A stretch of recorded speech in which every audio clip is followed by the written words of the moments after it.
Tere ja tere tulemast meie tänasesse väitlusesse. Meie tänase väitluse teema on, et valitsus seaks valimistel osalemise eelduseks kodanikuteadmiste testi. Kohtunike paneelis on minuga koos täna Helerin ja Martin. Mina olen Margo ja me soovime teile edukat väitlust. Ja annan siis siinkohal sõna esimese valitsuse peaministrile. Viki, ole hea, põrand on sinu.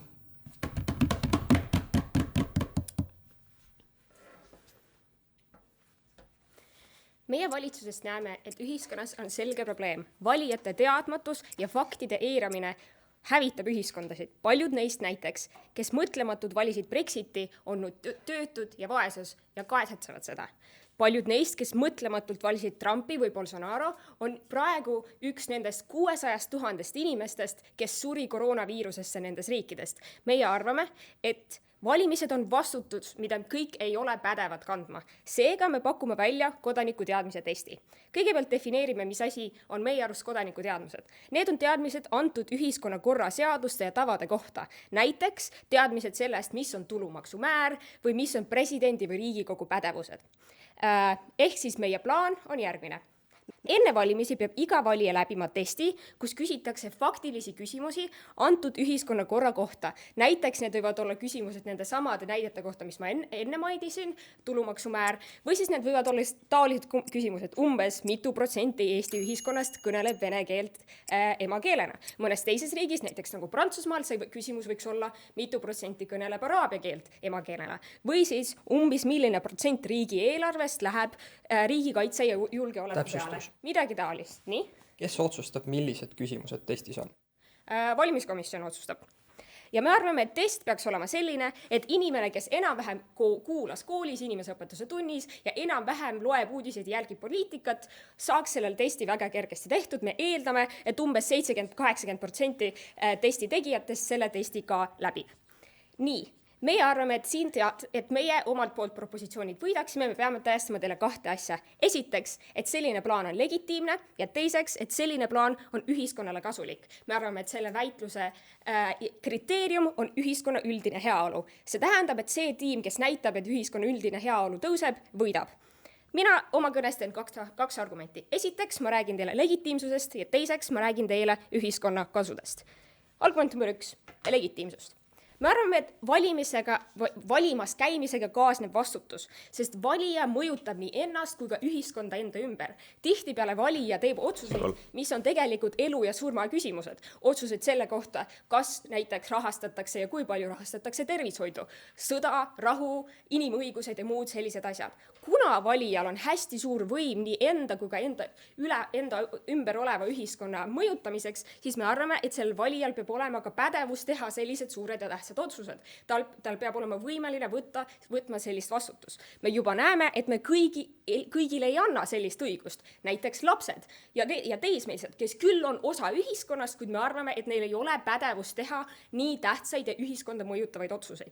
Me arvame, et kodaniku baasteadmiste puudumine on samuti asi, mis näitab, et inimene ei ole pädev tegema otsuseid. Sest inimene, kes ei tea selle kohta, kuidas baastasemel tema ühiskond toimub, ei saa tegelikult täpselt aru, kuidas tema otsused mõjutavad seda ühiskonda, mis tema otsused võivad teha tema naabrile, mis tema otsused võivad teha tema lastele või mingisugune ühiskonnagruppidele tema ühiskonnas. Seega me arvame, et inimene, kellel ei ole baasteadmise enda ühiskonna kohta, ei ole pädev tegema otsuseid selle ühiskonna kohta, seega tal ei peaks olema õigust valida.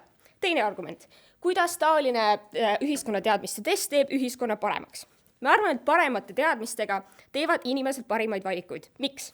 Esiteks, me arvame, et teadmatus paneb inimesed tegema enda ühiskonnale kahjulikke valikuid. Näiteks, kui meil on mingisugused küsimused, mis eeldavad mingisugust arusaama teadvuslike küsimuste kohta. Näiteks, meil on kliimamuutus, on mingisugune probleem, millega me kõik peame tegelema. Kui on inimesed, kes ei tea sellest mitte midagi, kes näiteks usuvad, et sellist probleemi pole üldse olemas, siis nad hääletavad tihtipeale keskkonna ebasõbralike parteide poolt ja selle tagajärjel nad teevad aktiivset kahju ühiskonnale ja iseendale. Teiseks, me arvame, et inimesed, kes ei tea enda ühiskonna kohta, on kerge manipuleerida. Näiteks neid võib hirmutada sellega, et vaadake, kui palju meie ühiskonnas on pagulasi, kes teevad kõik mingisuguseid kuritegusid, mille tagajärjel inimesed valivad parteisid, kes teevad inimestele aktiivset kahju. Mis muutub meie maailmas? Esiteks, me arvame, et poliitikutel on lihtsalt raskem otse valetada. Nad ei saa öelda, et vaadake, kui palju meie riigis on pagulasi, kui tegelikult see protsent on hästi väike. Nad ei saa öelda, et mitte keegi ei ole surnud koroonaviirusest, kuigi tegelikult on surnud miljonid. Ehk siis mingi piirini me hoiame ära valetamise ja valede põhjal tehtud otsused. Aga teiseks, me arvame, et see test sunnib inimesi rohkem lugema ja rohkem õppima enda ühiskonna kohta. Ehk siis tegelikult inimesed, kes võib-olla enne ei oleks osanud ja otsinud informatsiooni, võib-olla nüüd loevad rohkem ja on seega võimelised tegema paremaid otsuseid. Seega ühiskond, kus inimesed teavad rohkem, nad teevad mõistlikumaid ja paremaid otsuseid ja me hoiame ära sellised katastroofid nagu kliimamuutus või Brexit. Vajutage, hääletage meie poolt.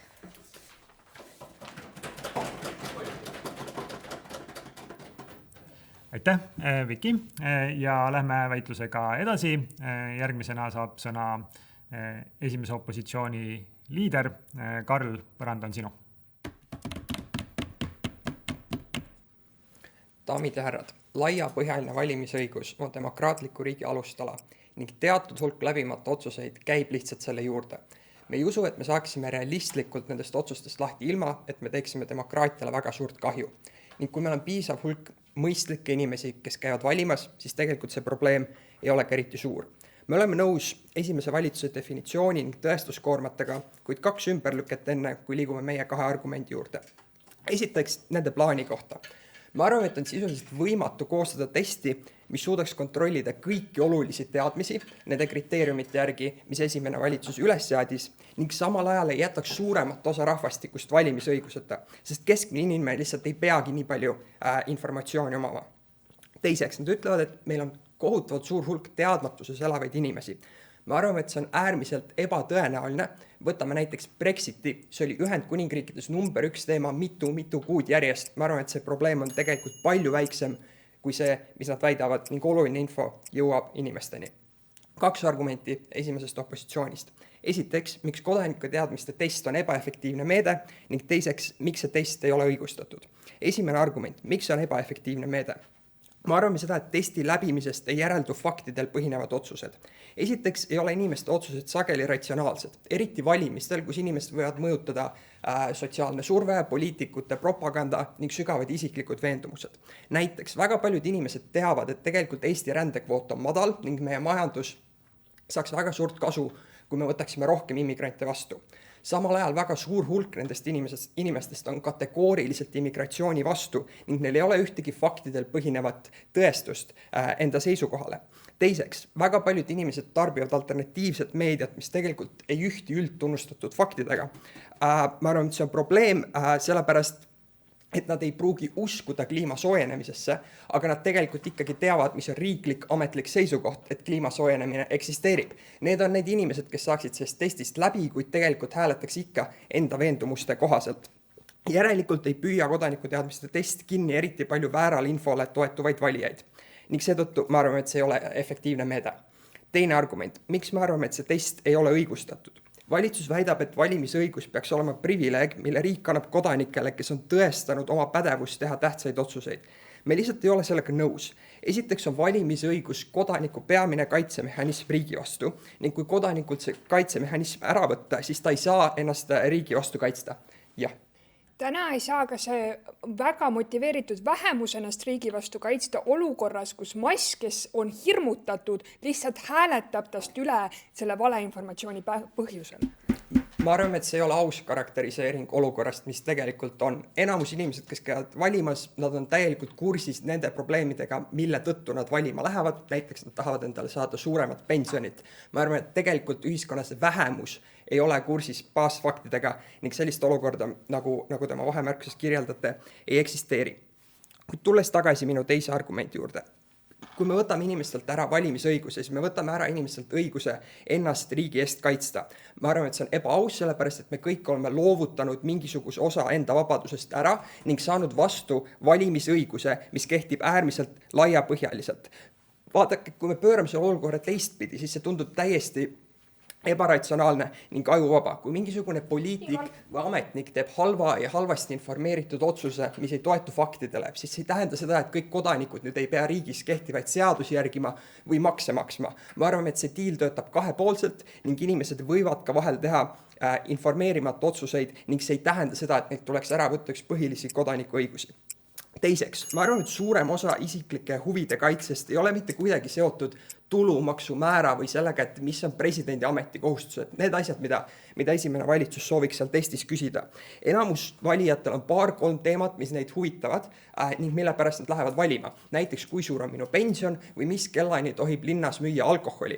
Need inimesed on reeglil nendel teemadel ka väga informeeritud ning ma arvan, et see meede on väga ebaproportsionaalne ning on ebaproportsionaalne nõuda igalt valijalt teadmisi kogu riigi toimimise kohta. Ma arvan, et keskmine inimene ei tea neid asju ning ta ei peakski neid teadma, see on lihtsalt ebaproportsionaalne.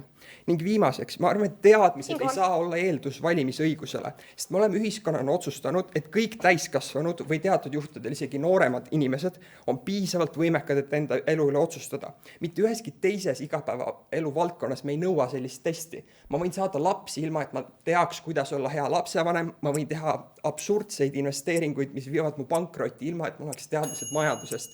Kuna üheski teises eluvaldkonnas me inimestelt ei nõua, et nad teaksid oma otsuste tagamaid ning toetaks kõik oma otsused faktidele, siis esimene valitsus peab tõestama, miks valimised just on midagi erakordselt ning me võime inimeste põhiõigusi niimoodi piirata. Kokkuvõtteks, ma arvan, et probleem on väiksem, kui valitsus seda väidab, see test on ebaefektiivne ning see ei ole õigustatud meede. Aitäh! Aitäh kõne eest! Ja järgmisena annan sõna esimese valitsuse asepeaministrile. Joosep, palun, parandan sinu. Vaadake, sõbrad, demokraatia ongi maailmas üha selline ahenev privileeg. Järjest vähemaks jääb neid demokraatlikke riike ja tihtilugu me näeme, et demokraatiat ei lõpeta miski muu kui demokraatlik valimine. Ja me ei tahaks, et need emotsionaalselt ülesköitud valijad lõpetaks meile selle privileegi, mis praegu on ühiskondadele antud. Aga räägiks kõigepealt võib-olla selle testi sisust. Karl Martin tuleb siin ette ja räägib meile, et see test ei ole efektiivne. Ja ma arvan, et see test on tegelikult 2 aspektis vägagi efektiivne. Ja ma ei räägi, mis selles testis küsimustena on, vaid just nimelt, kuidas inimesed sellega töötavad. Esiteks, küsimus on ju see, et kuidas info jõuab üldse valijateni. Kuidas ta saab teada, et palju on kuskil ühiskonnas midagi või mis on probleemid või mis on pakutud lahendused või kuidas üldse ühiskond töötab. See info jõuab nendeni poliitikutelt. Üks ütleb üht, teine ütleb teist ja lõpuks see otsus on tõesti temal on emotsiooni pealt või tunde pealt, et kumb see poliitik siis talle rohkem meeldib. Aga probleem on ju selles seal, et see, kes talle selle info annab, tema on ju huvitatud sellest, et see inimene valiks teda. Tema ei ole objektiivne selles situatsioonis. See valija ei kogu kuskil 3. kohas seda informatsiooni, vaid ta saab kas ühe või teise poliitiku käest. Ja loomulikult ta siis arvab, et pagulasi tuleb on ju massiliselt ujutavad terve riigi üle või loomulikult ta arvab, et keegi kiusab teda või need edasi. Olukorrad, mis võib-olla faktiliselt ei pruugi isegi tõed olla. Sest see informatsioon on sellelt, kes tahab valituks saada. Ja mis see teine probleem on ju see, et meil ei ole valijatel ühtlustatud teadmisi. Eesti ainus selline ühtlustatud võib-olla teadmiste kriteerium võiks olla põhiharidus, kus sa oled saanud kätte mingisugused teadmised ühiskonna toimimisest. Aga see põhiharidus, kas see on aastast 1942, kas see on aastast 1983, kas see on aastast 2005, vahepeal on 3 riigikorda nende aastaarvade jooksul olnud. Need inimesed omavad täiesti erinevaid teadmisi, kuidas üks ühiskond või riik peaks toimima. Ja ma arvan, et see on juba üks asi, miks see test on efektiivne. Et inimestel on ühtlased teadmised, missugune ühiskond üldse on, kus nad elavad. Teil oli üks vahemarkus, ma sooviks sellele vastata, palun küsige. Et see test kontrollib mineviku fakte, aga ei oska näha tulevikku. Haigused näiteks on heaks näiteks sellisest ootumatustest olukordadest. Kuidas teie test aitab vähendada sellist valeinfo sellist levikut pärast valimisi? Et mis haigused tulevikus on? No üldse valeinfo levikut. No tõenäoliselt sellega, et kui keegi ütleb, et sul tuleb kodanikupalk ja riigieelarve lubab seda teha ja siis vaadatakse otsa, et riigieelarve ikkagi ei luba, sest testis oli kirjas, et tulud on 11 miljardit, aga lihtsalt ei tule välja rahadest sellest, et teha kodanikupalk. Siis võib-olla see on üks näide, kuidas see valeinfo levik võiks väheneda. Inimene on testi ära teinud ja mõelnud juba kas või oma peaga, et kuule, ei klapi ju. Juba see on üks samm edasi selles suunas. Ja teine asi, mis ma tahan rääkida sellest, et miks see test on efektiivne, on ju see, et testiks valmistumine kui selline õpetab juba iseenesest. Te räägite meile sellest valeinfost. Ma hakkan mõtlema, kui matemaatikas on eksam, kas mõni inimene, kes seda eksamit teeb, mõtleb, et Vieti teoreem, äkki see on ikkagi Bill Gatesi vandenõu, et meid mõjutada midagi tegema. Ei ole, nad võtavad seda testi võrdlemisi objektiivselt.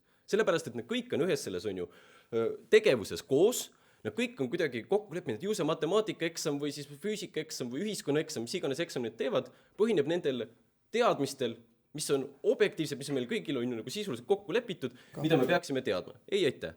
Ja sestap, ma arvan, et on ka oluline, et see testiks valmistumine kui selline õpetab inimest juba ühtlustama seda teadmist, mis tal on. Räägiks natuke ka oma argumendist. Ja meie enda laiendus sellele on see, et iga pingutus, mis valija on oma hääle nimel andnud, tähendab talle rohkem. See natuke nii nagu ühiskonnas ikka, kui sa teed tööd millegi nimel, kui sa kulutad rohkem raha millegi nimel, siis sa väärtustad seda rohkem. Ja mida me tahame öelda on see, et nüüd hakkab valija ka poliitikult rohkem nõudma. Ei ole enam ainult sellist lugu, kus valija mõtleb, et seal Toompeal on ikka sellised jobud, et ma valin ikka ühe õige pullimehe ja las ta läheb lööb korra majja. No kunagi pole löönud korda majja, kunagi pole juhtunud sellest midagi. Ja mida me arvame on see, et kui see inimene läbib selle testi, tal tekib natukene laiem ruum küsimusteks, mida enda poliitikul küsida, et kuidas on asi tervishoiuga, kuidas on asi riigieelarvega, kuidas on asi kaitse ja julgeolekuga. Need küsimused, mis võivad seal testis olla, mis kas või koputavad juba korrata südamele, et kuule, sellised asjad on ka riigis olemas. Küsi ka nende kohta, nõua ka laiemat spektrit oma poliitikut. Ja seda me arvame, et see test teeb. Ja teine asi, mis on see, et ka poliitik peab ennast muutma. Sest kujutage ette praegu valijate ringkonda. Mida poliitik teeb? Mõtleb, see on see valijaskond, kelle ma olen ratsionaalsete argumentidega kätte saanud. Aga siis on mingi osa, kes lähevad emotsionaalsete argumentidega kaasa. Siis nad teevadki Facebookis suunatud reklaame, teevad seda koeraviletu, et teised ei kuuleks, et rumala inimesega räägitakse rumalasti ja nii edasi. Aga nüüd me anname nendele inimestele, kelle valijaskonda võidataksegi, sihitaksegi lihtsalt rumaluse pärast. Just nimelt sellega parandame seda, et poliitik nüüd peab samuti arvestama olukorraga, kus see ei pruugi enam töötada tal. Me lisame tõenäosust siia süsteemi, et inimene valib targemalt. Seda ma tahtsin öelda. Aitäh teile! Aitäh kõne eest ja lähme väitlusega edasi. Esimese lauapoole viimase kõnelejana saab sõna esimese opositsiooni aseliider Vlad. Palun, parandan sinu. Valitsuse plaan on äärmiselt ebademokraatlik, kuna see ütleb, et valimisõiguse peavad saama vaid piisavalt targad inimesed, valijad. Opositsioon on veendunud, et see ei ole meie demokraatlikus ühiskonnas legitiimne ega lahenda siis valitsuse enda välja poolt toodud probleemi. Madalad teadmised ühiskonna korra kohta ei kao mitte kuskile ning tulemuseks on vaid see, et eliidid distantseeruvad üha rohkem sellelt keskmiselt kodanikult, kes täna niikuinii juba väga aktiivselt ei käi valimas ning nende poliitiline vastutus, eliitide poliitiline vastutus kodanike ees on üha väiksem. Enne seda, kui lähen oma argumendi juurde, siis paar ümberlükad. Esiteks, Joosep on rääkinud sellest, et info jõuab valijateni selle testi kohta siis poliitikute vahendusel ja et inimene peab valima selle vahel, et kumba poliitiku edast info tundub talle usaldusväärsem. Meie ütleme, et poliitikud saavad ühtlasi mõjutama ka seda, kui tõsiselt see nende valija võtab selles testis sisalduvat infot. Kui poliitik ütleb, et selles testis sisalduv info on mingi vasakliberaalse või globalistliku propaganda osa, ütleme niimoodi, ja et nagu need on nii-öelda õiged vastused, aga ärge palun arvestage nendega siis, kui te lähete valima, sest needsamad valijad kipuvad ikkagi selles mõttes usaldama selle poliitiku arvamust, nad panevad õiged siis linnukesid sinna testi ja siis ikkagi lähevad valima vastavalt selle, mis on nende maailmapilt, mitte vastavalt selle, mis on selles testis kirjas. Ja teiseks siis olete rääkinud ka sellest, et inimesed, kes valmistavad testiks, nad juba sellega õpivad ja et nad hakkavad siis selle testi läbimise pärast küsima rohkem küsimusi poliitikutelt ja poliitikud peavad sellega arvestama ja sellele vastan kohe ka oma argumendis. Vahemärkus. Jah. Sa rääkisid, et need poliitikud ajavad nüüd puru silma inimestele, et kuulge, ärge minge valima. Esimene variant on see, et siis ta ei õpigi selleks, sest ta ei viitsi lihtsalt see valija õppida. Aga iga poliitik on huvitatud, et valija selle testi läbiks, sest muidu ta ei saa ju valijaid. Jaa, aga see poliitik siis õpetab oma valijaid nii-öelda vastama sellele testile õigesti sellega, aga osad valijad lähevad kaasa ja nii-öelda lähevad valima ikka niimoodi, nagu see poliitik ütleb, ja need teised valijad, kel praegu ei ole viitsimist ega aega, millest ma räägin kohe, et selleks testiks ka valmistada, nad lihtsalt ei tule valima. Ja millest mina siis räägin? Mina räägin siis sellest, et test viib kallutatud valimisteni. Kodaniku teadmiste testi läbiviimine tähendaks siis esimese valitsuse enda jutu järgi seda, et osad valijad, kes kukuvad testi läbi, ei saa valima minna. Kes siis on need inimesed, kes lähevad valima nende plaani elluviimise tulemusel? Need on suure tõenäosusega kas nooremad inimesed, kes just said hariduse ja mäletavad ühiskonnaõpetust tunnis õpitud ja kõrgema haridustasemega inimesed, samuti need, kelle igapäevane töö on seotud just nimelt nagu ühiskonnaelu küsimustega ja need, kel on rohkem aega, et tegelikult õppida ja ennast nende teadmistega kurssi viia. Lihttöölised, kelle peamine mure on see, et kas ma toon oma perele leiva laua peale, nemad ei hakka nende siis testis vajalike teadmistega ennast kurssi viia, nendel lihtsalt ei ole selle jaoks aega, see ei ole nende jaoks prioriteetne. Ehk siis valima lähevad pea eranditult nii-öelda edukamad ühiskonnaliikmed, kel on juba praegu majanduslikult ja sotsiaalselt parem olukord. See tähendab, et need valimised on kallutatud just nimelt nende poliitiliste jõudude kasuks, kes praegu kaitsevad nende edukamate inimeste huvisid ja esindavad just nimelt haritumaid ja jõukamaid. Valitsuse ise prognoosis esimeses kõnes, et 20–30% valijatest testist läbi ei saa, aga see on ju ühe korraliku erakonna valijaskond, kes võttis siis täiesti esindavata jätta. Mis siis on tulemuseks? Tulemuseks ja tagajärjeks on see, et poliitilised liidid üha enam distantseeruvad sellelt keskmiselt kodanikult. Poliitikud ei pea enam muretsema, kas see valija, kes ei saa testist läbi, mis ta üldse arvab nende poliitikate kohta ja nad niikuinii ei saavad ju valida. Ja seega poliitiline vastutus ühiskonna eest on muutumas väiksemaks, mis teeb meie poliitilise olukorra, poliitilise süsteemi enam mitte stabiilseks ja tegelikult avab teekonna nendele, kes iga hinna eest, ehk siis radikaalsete võimalustega, radikaalsete meetmetega tahavad seda olukorda kuidagi ära muuta. Minu poolt kõik, aitäh! Aitäh, Vlad, ja jätkame väitlusega siis nüüd juba teises lauapooles. Teise lauapoole alguseks annan sõna teise valitsuse liikmele. Enn, põrand on sinu. Daamid ja härrad, teise valitsuse poolt me toome teile laienduse, mis räägib sellest, et see test on tegelikult väga hea. See tõstab kodanikuaktiivsuse taset, see toob meile jätkusuutlikumad otsused ning see on ka suurepärane võimalus, kuidas vähemused saavad oma huvisid kaitsta. Ent enne, kui me jõuame meie laienduseni, pühendagem natukene aega ümberlüketele. Vlad, alustades lõpust. Vlad ütles, et tulemus saab olema see, et paljud inimesed tegelikult ei saa valikutes kaasa lüüa. Me ütleme, et võib-olla see on hea. Me ütleme, et tegelikult antud hetkel demokraatia suurim oht ei ole mitte see, et kas keegi saab hääletama minna või mitte, vaid suurim oht on valed valikud ja need kiired valikud, mis tihtipeale on just nimelt populistlikud valikud. Et püütakse mõjutada inimesi, kes võib-olla ei saa aru, mis on nende valikute tulemus, läbi hirmutamise ja läbi selliste baasinstinktide. Selle tulemus on see, et ameeriklased valisid presidendiks Donald Trumpi ja sellepärast, et Inglismaa valis, et ta tahab minna välja Euroopa Liidust. Ja me näeme, et need valikud üle aja need riigid kannatavad selle pärast ja nad enam ei usalda seda demokraatlikku protsessi, sest nad näevad, et inimesed lihtsalt ei mõista, millele nad hääle annavad. Seetõttu teatud kallutatus on isegi hea. Ei. Te rääkisite ka sellest, et okei, aga kui siis mingid poliitikud harivad oma valijad ära ja need valijad ikkagi teevad otsuse vastavalt oma siis maailmapildile. No see on ju väga hea. See on ju väga hea, kui valijad mõistavad neid kontsepte, aga ikkagi teevad otsuseid selle järgi, mis on nende filosoofia, mis on nende maailmapilt. Sellist demokraatiat me tahamegi, nii et sellega on kõik väga hästi. Te kardate eliiti või kardate seda, et ühiskond muutub väga elitaarseks.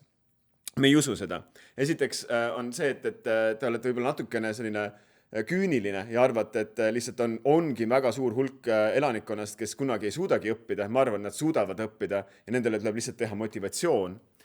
Ja teiseks on see, et isegi kui oleks olukord, kus on teatud elitaarsus, et on siis mingi väiksem grupp, kes on rohkem võimul, siis nemad peavad mõtlema ka jätkusuutlikult ja nad mõtlema selle peale, et nad võimule jääksid. Kui nad mõtlevad ainult enda hüvede peale, siis järgmine kord neid enam ei valita. Ja sellepärast, et lihtsalt mõistetakse seda, et me ei taha seda ja tullakse kokku, haritakse ennast ja tullakse valima, saadakse see õigus. Siinkohal. Kumb on valijana valimisprogrammis olulisem? Kas fakt, et täna on kõrgharidus tasuta või põhimõte, et haridus peaks olema tasuta? Ma antud hetkel ei mõista selle küsimuse relevantsust. Sellepärast lähen edasi meie laienduse juurde. Esiteks, me näeme, et see test tõstaks üleüldist kodanikuaktiivsuse taset. Sellepärast, et inimesed mõistavad, et nad peavad olema toimuvaga kursis. Nendel on teatud motivatsioon, nendel on huvi. Ja see on ainult hea. See, kui inimesed jälgivad uudiseid, siis nad mõistavad ka seda, et mis argumentidele, mis põhjuste nad peaksid tegema teatud valikuid. Kui nad on pidevalt siis jälgivad, mis ühiskonnas toimub, siis ka poliitikud on nende eest vastutavad pidevalt, mitte ükskord siis valimistsükli ajal, näiteks kord 4 aasta jooksul. Ja see on pigem väga hea. Ja me näeme, et see viib jätkusuutlikumatele valikutele. Toome paar näidet. Toome näiteks siis üks on riigieelarve. Aastaid tagasi oli Euroopas oli kriis, kus Kreeka võlad olid hapuks minemas. Ja kuidas selline olukord sai tekkida? See tekkis populistliku otsuste tulemusena. Nimelt, siis erakondadel oli lihtne lubada välja, et me anname teile valijatele kõrgemaid pensione, me anname teile rohkem avalikke teenuseid, me anname teile paremat meditsiinisüsteemi. See on kõik väga tore. Inimesed tahavad seda. Aga mida nad ei teinud seda teist poolt, et jah, aga selle eest peab ka maksma. Nad ei olnud nõus tõstma makse, sellepärast nad kardavad, et inimesed lihtsalt neid ei vali. Ja miks selle olukord sai tekkida? See olukord sai tekkida sellepärast, et jällegi ühiskond ja inimesed ei mõistnud seda, et jah, kui sa millegi kulutad, siis sa pead selle eest ka leidma mingisuguse tulu, et kuidas sa selle kinni maksad. Ja see ei ole jätkusuutlik. Teine näide on kliima soojenemine. Et me arvatavasti üha rohkem inimesi mõistavad, et kliima soojenemine on suur probleem, mis ainult suureneb ja muutub tähtsamaks. Aga nad ei taha selle eest maksta. Ehk siis nad ei taha seda, et oleks CO2 maks. Nad ei taha seda sellepärast, et nende siis autokütus, soojustus, kodus ja niimoodi läheks kallimaks ja nad kardavad, et mingisugune hulk siis töökohti liiguks teistesse riikidesse. Aga jällegi, kui me vaatame seda jätkusuutlikult, siis tuleb nende eest maksta, tuleb selle eest maksta, et meil oleks tulevik olemas.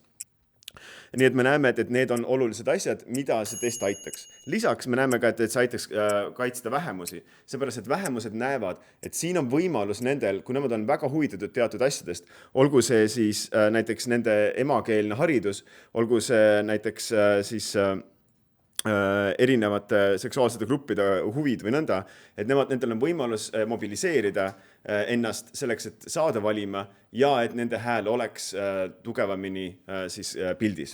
Aitäh teile! Aitäh, Henn! Ja lähme opositsiooni poolele. Teise opositsiooni poolt opositsiooni liige. Mart, ole hea! Tervist! mina olen Mart ja teate, mul tekkis siin väitluse käigus niisugune tunne, et need valimised on veits nagu elukaaslase leidmine või valimine. Et ma võin enne suhtesse astumist nagu teada igasuguseid asju tema kohta, tema pikkust, silmavärvi, juukseid, mida iganes. Aga see elukaaslane, kelle ma lõpuks siis valin või kellega ma koos hakkan elama, ma valin ta ikkagi lõpuks erinevate väärtuste põhjaleks. Ja nii on ka minust poliitiku valimisega. Et olulised on ikkagi lõpuks meie ühised väärtused. Ja sellest ma siis oma laienduses räägingi. Ma räägin siis sellest, kuidas tegelikult on valimistel tähtsad väärtushinnangud.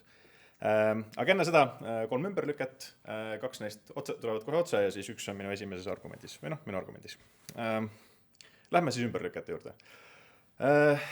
Esimese valitsuse kriteeriumiks oli ühiskondlik kasu, aga meie arust see plaan tegelikult seda kaasa ei too, sest nende siis see test tekitab ühiskonda sellise suure grupi isikuid, kes ei saa tegelikult ühiskonna toimimises ju kaasa rääkida. Ja seetõttu nad ka riiki ei usalda. Ja mis siis nagu juhtub, on see, et riigina meil on neid inimesi üha raskem mõjutada. Me ei saa nendega kontakti, me ei saa neid julgustada näiteks vaktsineerima, me ei saa neid julgustada prügi sorteerima, kui te räägite siin keskkonnast. Ja see grupp inimesi või need grupid inimesi, kes siis nagu, kellega me ei saa suhelda, nad tegelikult suurendavad erinevaid sotsiaalseid pingeid meie ühiskonnas ja see tekitab meile väga palju praktilisi probleeme, mida on väga keeruline ületada, täpselt need samad probleemid, millest teie ennem rääkisite. Teine ümberlüke. Siin lõpus Enn kiirelt rääkis, et nende plaan aitab vähemustel siis kuidagi rohkem ennast kuuldavaks teha või kuuldavaks saada. Aga see on väga ohtlik argument selles suhtes, et täpselt samamoodi töötab ka siis nagu erinevate sükeste paremradikaalsete või selliste parteide puhul, kes siis saavad täpselt samamoodi siis enda nagu voterbase, enda valijabaasi siis kuidagi käima tõmmata. Need populistlikud parteid siis ütlevad, et tehke see test lihtsalt ära, tšekkige need boksid ära õigesti, aga hääletage ikka nii nagu siis te tahate, nagu kuidagi vaja oleks. Ei veel, ma räägin selle lõpuni. Ja me juba täna tegelikult näeme seda juhtumas, eks? Me näeme seda, kuidas peavooluparteidel täna on üha raskem oma valijabaasi siis valimistele saada, aga siis nendel populistlikel parteidel on üsna lihtne siis emotsionaalselt näiteks manipuleerida enda valijaid ja siis hirmutada neid valimistele tulema. Nüüd on lihtsalt nendel see, et teeme siis testi ka ära ja see veel tegelikult toetab nende seda narratiivi, et valitsus üritab kuidagi neid siis petta. Nüüd minu laiendus, aga ennem seda, jah. Ja mulle see elukaaslase analoogia väga meeldib, sest mõnikord on armastus suur, aga siis, kui sa oled internetis selle inimese leidnud, selgub, et polegi päris inimene või mõni fakt võiks elukaaslase puhul enne ka selge olla. Täpselt, aga lõpuks see minu point oli see, et lõpuks see, kelle ma valin selle inimese nende väärtushinnangute põhjal. Ehk siis nagu need faktid, need lõpuks ei määra mitte midagi. Tähtis on see, kuidas lõpuks nagu see tunne on. Aga meie laiendus. Ehk siis me räägime sellest, et valimised on tegelikult väärtushinnangute põhised ja see on põhimõtteliselt siis otsene ümberlüke sellele, kuidas ei ole siis oluline see, mida valitsus on täna rääkinud selle kohta, et siis valijate otsused muutuvad ratsionaalseks, kui valimised on tegelikult väärtushinnangute põhised. Ehk siis meie väide on see, et oluline osa otsustest, mida poliitik langetab oma poliitiku töös, on tegelikult väärtuste põhised, mitte teadmiste põhised. Kõige olulisemad otsused, millest meie poliitikud täna räägivad meile või millest nad kaasa räägivad ühiskonnas, on enamasti väärtuspõhised. Näiteks, kas presidenti peaks otse valima, kas me peaksime samasoolistel lubama abielluda, ma ei tea, veel laiemalt võttes, kas me peaksime aitama siis nõrgemaid või me pigem peaksime neil laskma kuidagi ise hakkama saada. Kõik need 3 näidet, need on kõik ju väärtuspõhised, need ei ole kuidagi praktilised või mehaanilised otsused, mis vajavad mingisuguseid teadmisi või mingit testi. Ja need praktilised asjad, need laiendatakse ju tegelikult täna juba ära nõunike tasandil. Meil on suured ministeeriumid, meil on kantslerid, meil on väga targad inimesed, kes teevad neid praktilisi tehnilisi otsuseid. Neid ei pea tegema valijaid, neid ei pea tegema poliitikud. Ja kuidas see siis tähtis on? Minule valijana on kõige olulisem see, et poliitik nagu siis lähtuks nendest samadest põhimõtetest, mis mulle on tähtsad. Olgu see siis kliimamuutustega seotud või samasooliste abieludega seotud. Ma tahan, et see poliitik oleks nagu natukene nagu minu koopia. Ja see nagu, seda ma väljendangi, kui ma lähen valimistele. Ma ütlen, et ma tahan seda poliitikut saada, ta väljendab mind, ta on minu väikene sükene kloon. Ja need põhimõtted mul on kindlasti olemas ennem seda teie testi ja on minu need põhimõtted olemas ja samad ka pärast seda teie testi. Ja nagu mitte midagi ei muutu selle testi käigus. Ja siis nagu see näide siin minust on nagu väga lahe on see, et kui teie test näiteks küsib seda, et kui palju on meil siis mingi see kaitse, mitu protsenti me siis oma rahast anname Eesti kaitseks näiteks või kaitseministeeriumile, et vahet ei ole, kas see on nagu faktuaalselt 1,7% või 2,2%. Minu jaoks on tähtis lihtsalt see, et kas minu see poliitik, keda ma valin, kas ta prioritiseerib riigikaitset või ta ei prioritiseeri. See fakt, see test, see ei muuda mitte midagi. Okei. seega minust on täiesti ebaoluline, meie arust on täiesti ebaoluline see nagu selle valimiste tõelise eesmärgi saavutamiseks see test ja pigem meil on tunne, et ta muudab isegi nagu seda siis takistavaks. Seega kokkuvõtteks, las valimised teevad siis seda, mida nad tegema peavad, las nad väljendavad inimeste veendumusi, meil ei ole seda selle testiga vaja raskemaks teha. Aitäh! Aitäh, Mart! Ja kokkuvõtvate kõnede juurde jõudes valitsus saab esimesena sõna, teise valitsuse kokkuvõttev kõneleja Triin, palun, põrand on sinu. Daamid ja härrad, tänane demokraatlik korraldus ei tööta, inimesed teevad iseendale ja kogu ühiskonnale kahjulikke otsuseid, mis teeb järgmiste põlvkondade elu väga nõmedaks. See ei ole demokraatia, millel on iseeneslik väärtus ja see ei ole demokraatia, mille eest meie siin teises valitsuses täna seisame.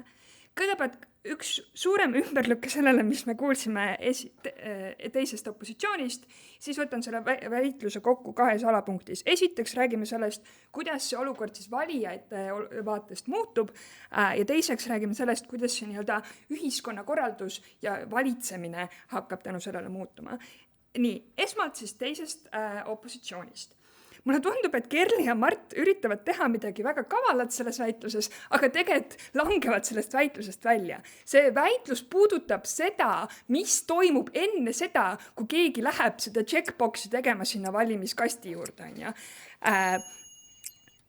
Jah, see tähendab seda, et ta võib jätkuvalt teha täpselt samasuguseid põhimõttelisi väärtuspõhiseid otsuseid, otsustada seda, kas ta hoolib oma abieludest või mitte, otsustada seda, kas riigikaitsele peaks raha suunama või mitte.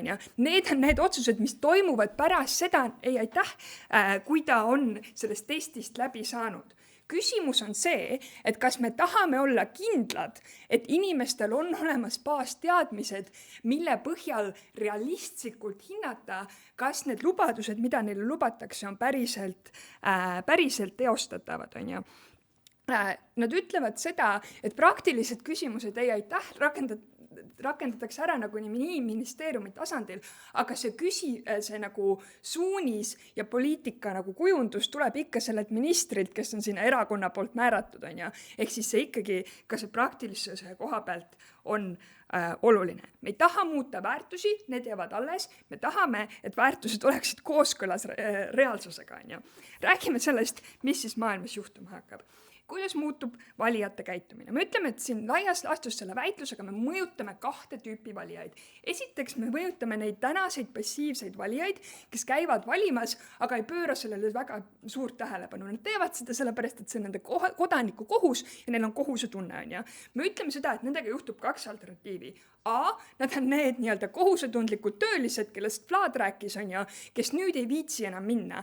Me ütleme, et see tegelikult on fine, sest et olukorras, kus nad ei viitsi minna, siis nende jaoks see, kuidas ühiskond on korraldatud, on piisavalt hea ja keegi ei kohtle neid halvasti. Selles olukorras, kus keegi kohtleb neid halvasti, siis nad ka mobiliseeruvad. Ei, aitäh, me eeldame, et see test on selline, et igaüks suudab selle läbida, kui ta natukene pingutab, mis tähendab seda, et kui ta esimestel valimistel ei osale, siis järgmistele ta saab minna ja valida seda, kes ütleb, et ma nüüd hakkan sinule kui töölisel tegema paremat asja.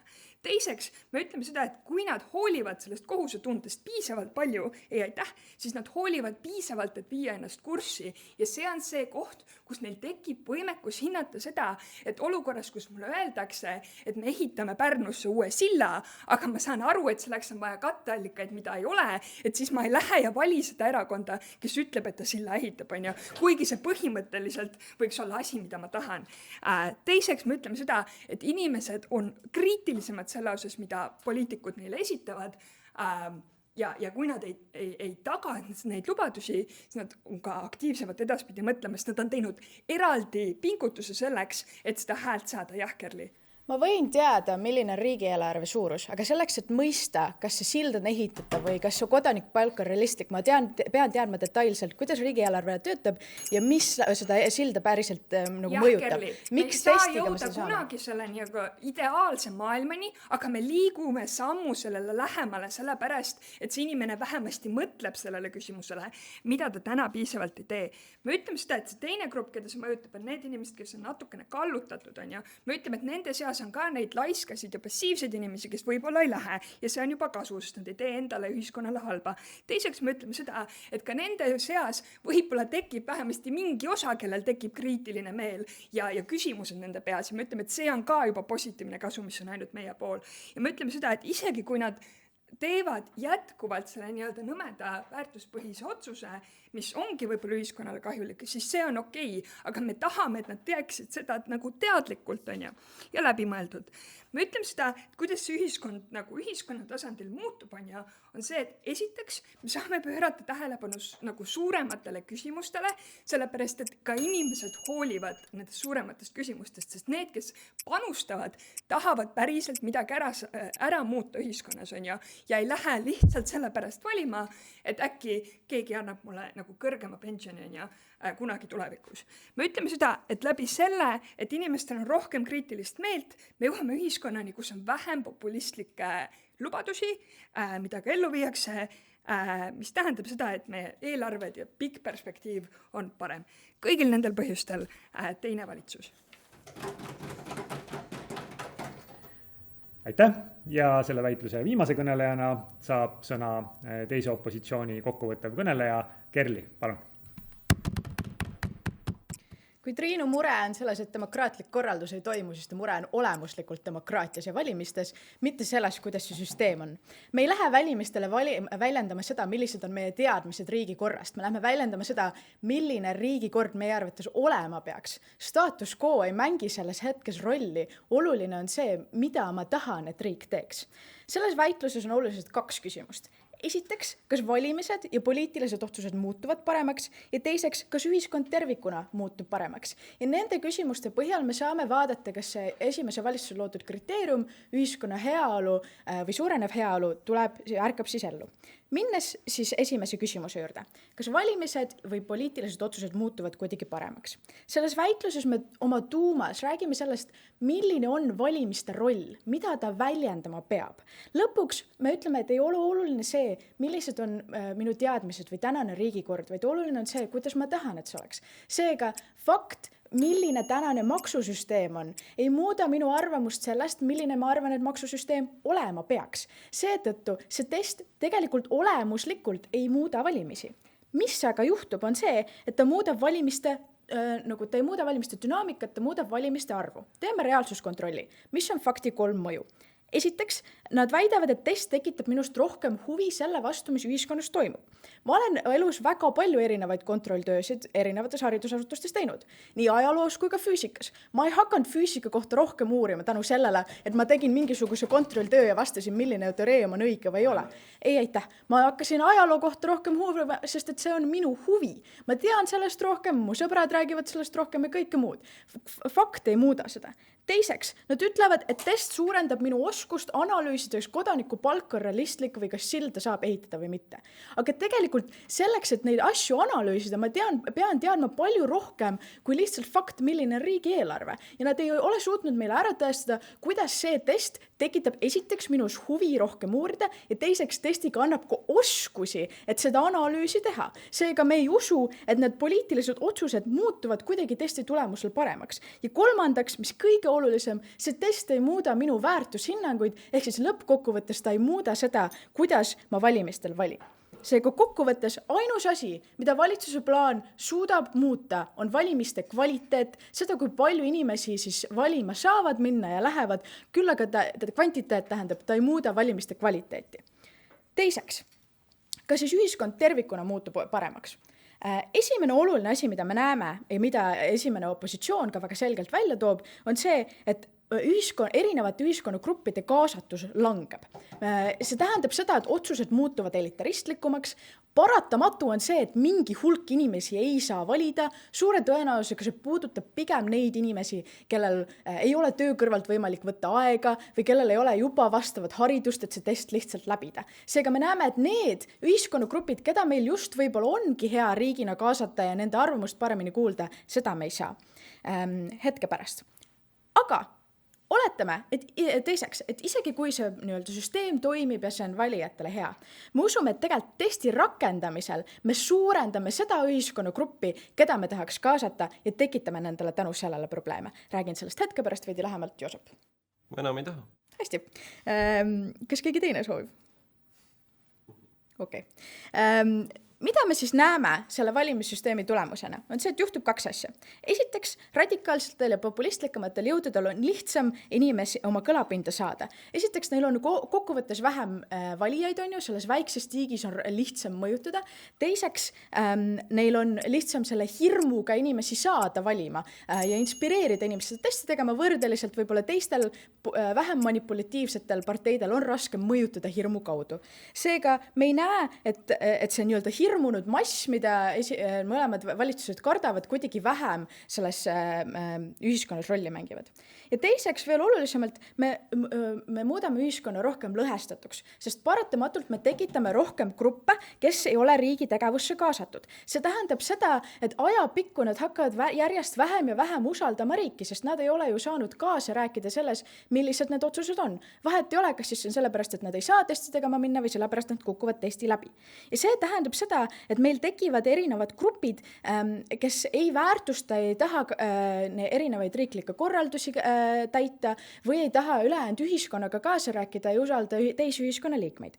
Seega kokkuvõttes me näeme, et lühiajaliselt võib-olla poliitilised otsused muutuvad paremaks, võib-olla need valijad, kes saavad valima, on targemad, aga pikas perspektiivis meie ühiskonnas on rohkem inimesi, kes üksteisega ei taha suhelda ja ei usalda. Seega ühiskond muutub halvemaks, isegi kui valimissüsteem kastis võiks muutuda paremaks. Ja kõikidel nendel põhjustel palun mõistke seda, et valitsuse plaan on edukas ainult selles, et valimised on keerulisemad protsessina, aga mitte olemuslikult paremad. Aitäh! Aitäh! Sellega on tänase väitlusosa lõppenud. Nüüd võtavad kohtunikud natukene aega selleks, et teha oma otsust ja valmistuda teile tagasisidet andma.